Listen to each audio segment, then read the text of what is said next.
अब नहीं चलेगा किराए की कोक का धंधा। सरोगेसी को बैन करने की तैयारी।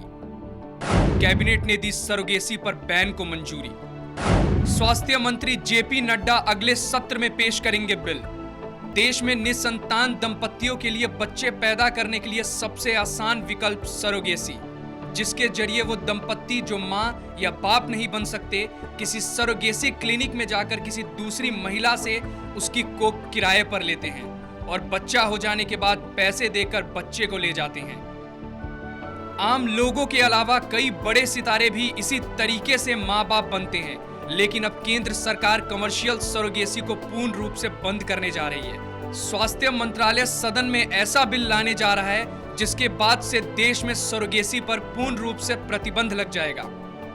कितने ही ऐसे उदाहरण हमारे सामने और बड़ी सेलिब्रिटीज के हैं जिनका अपना बच्चा एक नहीं दो हैं और बेटा और बेटी दोनों हैं, तो भी उन्होंने सरोगेट चाइल्ड किया है। गरीब महिलाओं की गुर्बत का नाजायज फायदा उठाते हुए महिलाओं की कोख खरीदी जाने लगी है और अपने आप को निसंतान दंपति कहकर लोग उस कोख को किराए पर लेते हैं और अपने बच्चे का गर्भ उस महिला द्वारा धारण करवाते हैं और बच्चा होने के बाद महिला की उपेक्षा करके बच्चा स्वयं लेकर चले जाते हैं। देखिए, ऑल कॉम्प्रिहेंसिव बिल आया है जिसमें कमर्शियल सरोगेसी को पूर्ण रूप से प्रतिबंधित करने का प्रावधान है। Complete ban on commercial surrogacy. केंद्र सरकार देश में तेजी से बढ़ रहे इस सरोगेसी के धंधे का शिकार हो रही महिलाओं और उनके स्वास्थ्य में हो रही गिरावट के कारण कमर्शियल सरोगेसी को बैन करने जा रही है। केंद्र सरकार ने विदेश मंत्री सुषमा स्वराज के नेतृत्व में एक मंत्रिमंडल समूह का गठन किया था, जिसमें सर्वसम्मति से कमर्शियल सरोगेसी पर बैन और एडक्विस्टिक सरोगेसी को शर्तों के साथ मंजूरी दी गई है। समूह में स्वास्थ्य मंत्री जेपी नड्डा, डॉक्टर हर्षवर्धन, रविशंकर प्रसाद, हरसिमरत कौर बादल शामिल थे।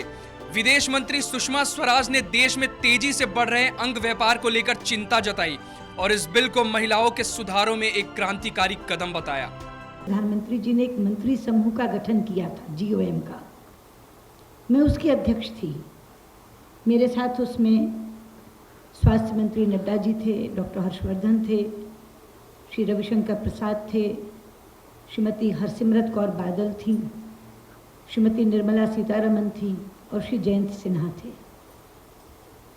क्योंकि हमारे द्वारा सर्वसम्मति से सिफारिश किए गए बिल को आज मंजूरी मिली कैबिनेट की। ये बिल बहुत ही महत्वपूर्ण विधेयक है। बहुत दिनों से इसका इंतजार हो रहा था। ये बहुत दूरगामी परिणामों वाला बिल है और महिला सुधार की दृष्टि में एक बहुत क्रांतिकारी कदम साबित होगा। हमारे देश में अंग व्यापार को लेकर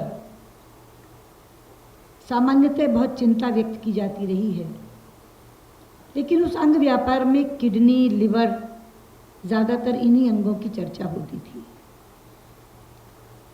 लेकिन पिछले कुछ दिनों से एक नया आयाम उसमें जुड़ा है, कोख का व्यापार। लेकिन अल्टीमेटली जो पूरे समूह का मत बना वो ये बना कि कमर्शियल सरोगेसी को बैन करो और एल्ट्रिस्टिक सरोगेसी को कुछ शर्तों के साथ स्वीकार करो। सुषमा स्वराज ने सरोगेसी को लेकर चिंता जताते हुए कहा कि जो चीज जरूरत के लिए शुरू हुई थी, आज वो लोगों के लिए शौक बन गई है। महिलाओं को चंद पैसे देकर 9 महीनों तक पीड़ा सहनी पड़ती है और बच्चा होने के बाद उनकी उपेक्षा की जाती है। अगर बच्चा लड़की या फिर विकलांग हुआ तो बच्चा और मां दोनों को छोड़ दिया जाता है। देश में अभी इस तरह के करीब 2000 सरोगेसी क्लिनिक चल रहे हैं जहां इस तरह से बच्चे पैदा होते हैं। मुझे दुख है ये बात कहते हुए कि जो चीज़ ज़रूरत के नाम पर शुरू की गई थी वो अब शौक बन गई है। और ऐसी भी घटनाएं बहुत सामने आई जहां बच्चे के रूप में लड़की के होने के कारण उसको भी छोड़कर चले जाते हैं। ऐसी भी घटनाएं सामने आई कि जुड़वा बच्चे हुए, एक बेटा एक बेटी, तो बेटे को लेकर और बेटी को छोड़कर चले जाते हैं।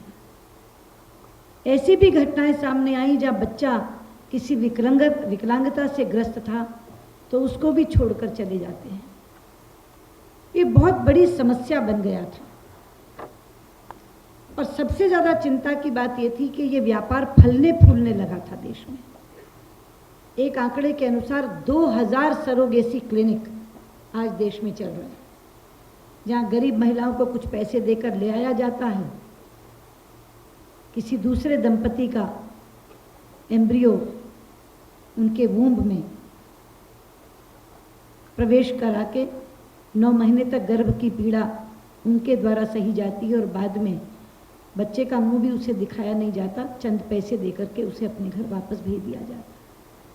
तो इसमें महिला हेल्थ का भी एक इशू है, विमेन हेल्थ का भी एक इशू है, एबेंडेंट चिल्ड्रन उनके वेलफेयर का भी एक इशू है। और इस तरह की चीज़ जो प्रकृति के विपरीत है, केवल पैसा कमाने की दृष्टि से इस तरह के सरोगेसी क्लिनिक जो चल रहे हैं उन पर रोक लगाने का भी एक इशू है, एक मुद्दा है। सुषमा स्वराज के बिल के प्रावधानों के बारे में बताते हुए कहा कि एक्विस्टिक सरोगेसी का प्रयोग करने के लिए शादी को कम से कम 5 साल का समय बीत गया हो और दंपत्ति में से एक का मेडिकल अनफिट होना अनिवार्य है।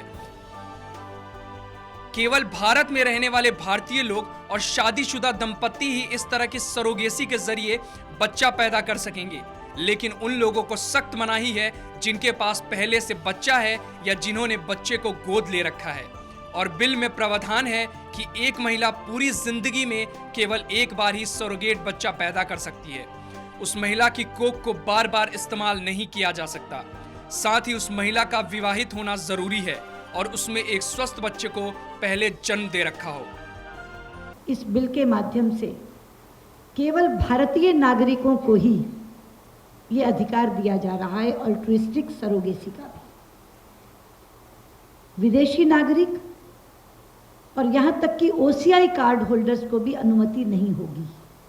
जो दंपति इस तरह का बच्चा चाहता है, सरोगेट चाइल्ड, वो कानूनी रूप से विवाहित होना चाहिए, शादीशुदा होने चाहिए आपस में। अविवाहित को अनुमति नहीं होगी, सिंगल पेरेंट की अनुमति नहीं होगी, लिव इन रिलेशनशिप की अनुमति नहीं होगी, होमोसेक्सुअल कपल्स को अनुमति नहीं होगी।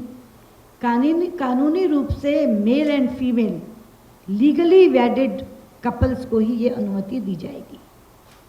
तीसरा, इसी में शादी को कम से कम 5 वर्ष का समय बीत जाना चाहिए। मेडिकली अनफिट का सर्टिफिकेट होना चाहिए कि कोई ना कोई एक ऐसी कमी दोनों में है कि वो स्वयं का बच्चा पैदा अपने आप नहीं कर सकते। जिनके पास अपना बच्चा है या जिन्होंने बच्चा ना होने के कारण एक बच्चा गोद ले लिया है, उनको ये अनुमति नहीं दी जाएगी। और इसके अलावा एक और अंकुश लगाया गया है कि एक महिला एक ही बार सरोगेट मदर बनेगी। और इसी के साथ उस महिला पर भी अंकुश है कि एक तो वो विवाहित होगी और कम से कम एक स्वस्थ बच्चे को पहले जन्म दे चुकी होगी। सुषमा स्वराज ने बिल के अंदर सरोगेसी क्लिनिकों को चेतावनी देते हुए कहा है कि क्लिनिकों का रजिस्टर्ड होना जरूरी है और सरोगेसी से होने वाले बच्चे का रिकॉर्ड कम से कम 25 साल तक रखना होगा, ताकि भविष्य में उनको किसी दिक्कत का सामना न करना पड़े। बच्चा होने के बाद अगर क्लिनिक सरोगेट मां की उपेक्षा करता है या बच्चे को छोड़ने की बात करता है तो क्लिनिक पर कम से कम 10 साल की कैद और 10 लाख रुपए का जुर्माना लगाया जाएगा। कोई भी सरोगेसी क्लिनिक यदि माँ की उपेक्षा करता है, सरोगेट मदर की, या चाइल्ड को एबेंडन करने में सहायता करता है, या वो दंपति जो औरत की उपेक्षा करते हैं, जिसको उन्होंने, चाहे वो अब रिलेटिव ही होगी, लेकिन उसकी अगर उपेक्षा करते हैं या बच्चे को एबेंडन करते हैं, तो कम से कम 10 साल की सजा, नॉट लेस देन 10 ईयर्स, कम से कम 10 वर्ष की सजा होगी और 10 लाख रुपए तक का जुर्माना होगा। केंद्र सरकार ने कमर्शियल सरोगेसी पर बैन की सारी तैयारी पूरी कर ली है। संसद के अगले सत्र में स्वास्थ्य मंत्री इस बिल को पेश करेंगे। बिल में सरोगेसी का उपयोग करने वाले लोगों के लिए नियम अब और कड़े कर दिए गए हैं, ताकि सरोगेसी के जरिए बनने वाली मां और बच्चे की उपेक्षा ना हो सके। लेकिन एक सवाल जरूर उठता है कि फिर रिश्तेदारों को क्यों अनुमति दी जा रही है? क्या वो बच्चा गोद नहीं ले सकते? ऐसे में रक्त शुद्धता वाले वैचारिक बीमारी पर शायद ही रोक लग पाए। Bureau report, national Dastak.